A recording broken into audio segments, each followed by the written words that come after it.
Don't forget to support the Patreon to see more figures.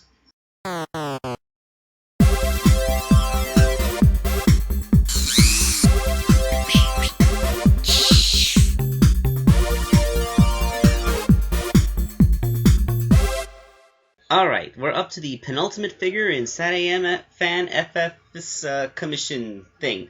Man, that's a mouthful. It's Antoine Decoyer.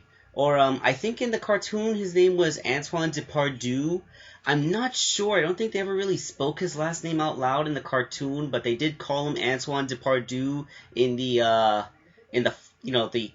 Sonic Generations special where the first Super Genesis wave came and everybody went classic.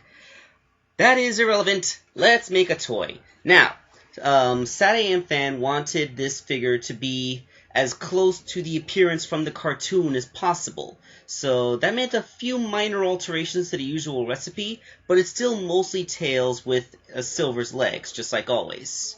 So the first difference is that in the original cartoon, Antoine actually had smaller ears. So just like what I usually do when I make Sally, I cut off a pair of Sonic ears to stick onto Tails' head. Of course, this time I left a bit more of an angle to create that, that severe little sharp peak. You know the shape of Antoine's ears. And the snout is a little bit longer and more upturned.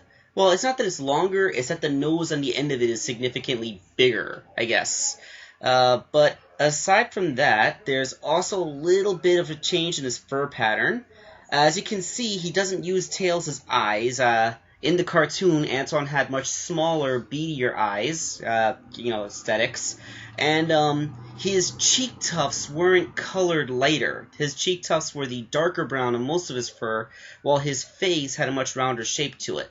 I guess it was imitating the shape of Sonic's cheeks.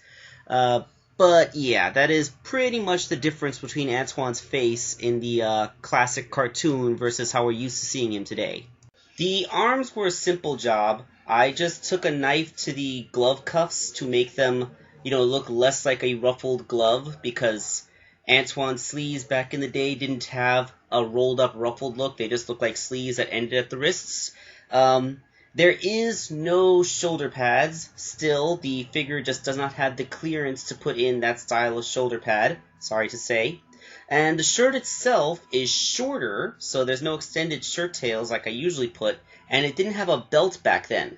Most curiously of all, I looked at a whole bunch of screenshots, and I could not see a visible tail on Antoine. So I'm pretty sure Antoine did not have a tail back in the day. That's pretty interesting, isn't it? There's hardly anything worth saying about the legs because they're just a repaint, although I did use a bit of Bondic to prevent them from chipping, just like I did with Sally and Bunny. So let's take a look at the completed Antoine.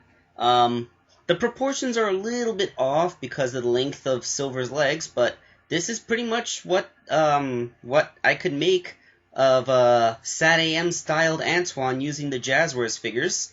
Like I said, I really would like to actually make figures from scratch to reflect the old cartoon proportions, but that will require me to learn entirely new skills.